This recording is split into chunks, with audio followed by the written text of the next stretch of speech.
Hi, I'm Neil Hunt. I'm the Digital Content Lead for TV Connect, and I'm here with Matt Stagg, Director of Mobile Strategy at BT. Yeah. Matt, this time last year I was congratulating you on a People's Choice Award. This year I'm congratulating you on a new job. Yes. So, mobile and sport. It seems like BT are predominantly known for that. It seems like an odd mix. When I think of sport, I think of pubs, I think of big screens. What is it about mobile that needs to be addressed? What experience are you getting? Well, I think there's a couple of things. We've always said, and it's kind of well known, and we do need to bear this in mind, that if you like sport, you want to be at the stadium. Number one, people can. If not, you want to be in front for the game itself. You want to be in front of a screen. If you can, you will watch it on your mobile, and we've seen that. We've seen the rise in mobile. So we've always been, as EE, looking to how we optimise live sport. In fact, if you get live sport looking good on a mobile and get that right in terms of your investment strategy, then everything else is good as well. All the SVOD and stuff like that. So we also have an opportunity. It has the ability to be able to augment the experience you get when you're watching on the big screen. So it doesn't need to just be either or. You have a device where you can get tailored content, you can get replays that you can't have. So you have no interactivity with the screen in the pub, but you have interactivity with your friends and you have interactivity with your device. And that's where we are seeing a huge amount of engagement over and above the rise anyway in people watching the actual post-production game on their device. So I suppose there's a couple of threads there. I suppose, firstly, what are the challenges in just delivering the game to your mobile? The big challenges are always, and this is where we went back to, if you can get live sport has the highest demands on a mobile network. You design a mobile network and the capacity for the busy hour. That includes, we have forecasting, and we understand the rise and the growth in data traffic, in SVOD, in catch-up TV.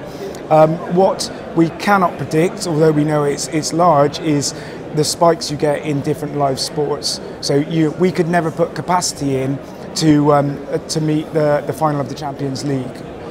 We can put capacity in for any of those spikes. At the moment, we're very lucky. We have we've put a massive investment in. We've put a lot of investment in, so it looks good.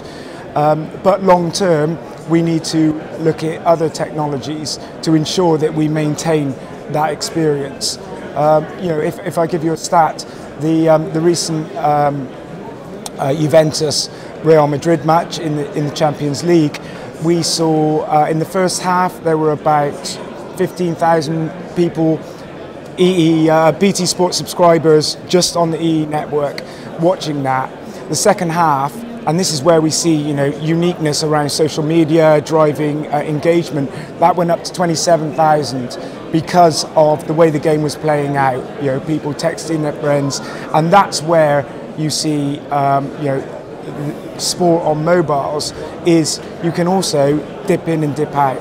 That was the most number of subscribers we'd seen on our network, and you look at that, there would have been lots of people in certain areas in the same cell watching it, and that's where we need to drive our investment in things like LTE broadcast to be able to maintain a great quality of experience for the customers watching the game, but also to ensure that maybe congestion caused by that doesn't affect our other customers who want to do something else. They want to do their online shopping, they want to do their browsing, they want to do their social media. So that's where we are certainly looking to be able to drive investment in technologies that suit sport. And what does that look like? Is it the miraculous 5G that's always just around the corner, or is it analytics to predict those kind of spikes, or is it better compression? So there's, basically we're looking at everything that we can have in the toolbox. There's no silver bullet. You can't just pick one thing and say, that's it, we've done sport. So we have a roadmap of technologies from 4G, 4G advanced, LTE broadcast, 5G and 5G broadcast. and we have a roadmap of what that enables. And I think we always talk about what other people can do, what they want to do. The number one thing before you start looking at any kind of fan engagement is it needs to look good. That's it. And there is there are certain technologies that you can use before you get to 5G. We have to roll out LTE broadcast. 5G gives you more bandwidth, but still you have that finite resource and you have that investment portfolio. If you invest for a busy hour, then anything over and above that, regardless of whether it's 5G or not, you should be broadcasting because you waste spectrum because it's there. But also 5G brings us some very interesting opportunities in the contribution side of sports. So we can use network slicing to have a sort of broadcast grade network where we can, I see it as a replacement for satellite trucks. So instead of having a satellite truck, a production crew, you can actually have 5G, guaranteed bit rate, guaranteed latency, and you can do all the production remotely. And you think about the costs that bring down is phenomenal. And if you can guarantee that quality, it's one of the best defined use cases for 5G that I've seen over and above massive broadband.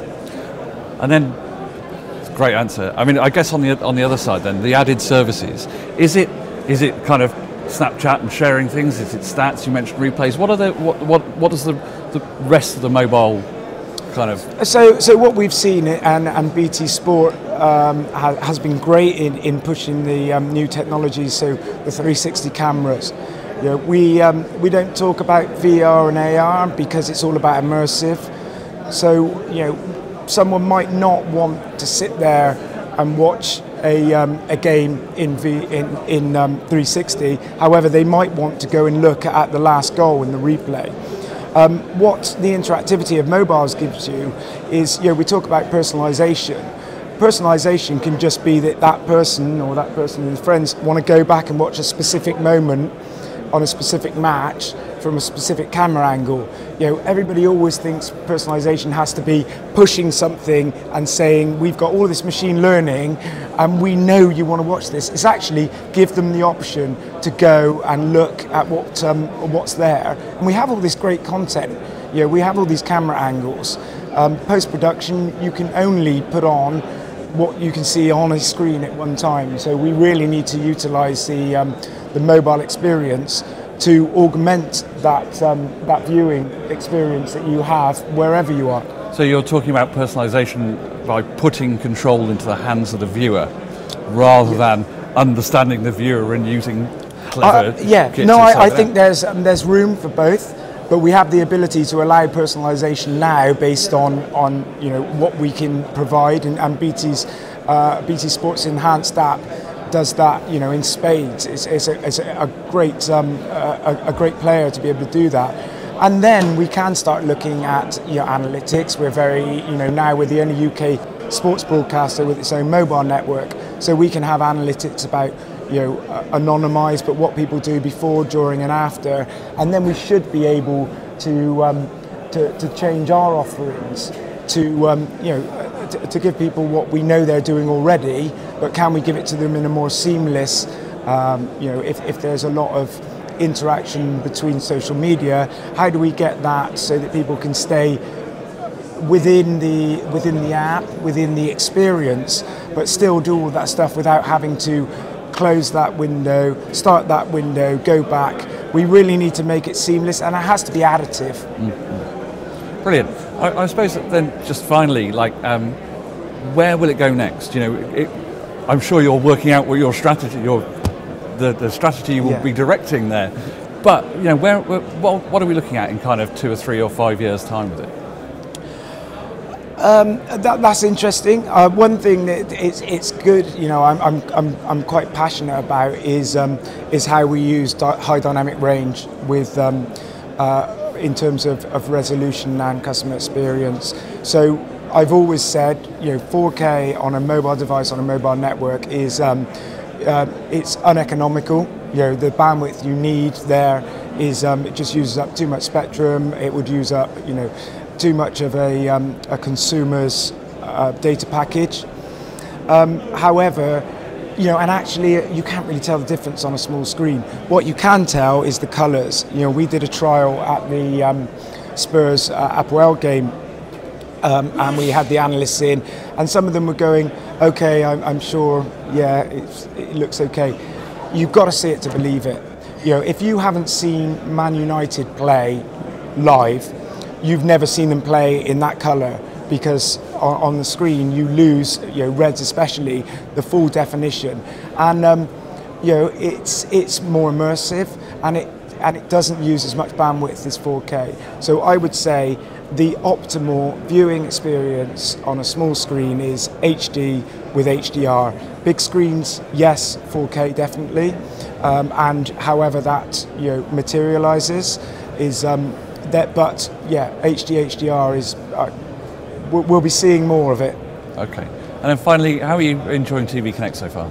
It's great. Yeah, it's good because we see all of the people in one place that we would. It would take a long time to get round. And there's good friends here. There's lots to see, and there's lots more discussion. I think probably 5 years ago, I was the only mobile operator talking. So we'd launched 4G, and we were seeing video on it. And now, it's all integrated, the mobile and screen, and really it is just about consumer engagement in content. Brilliant. Matt, thank you very much for your time. Thank you.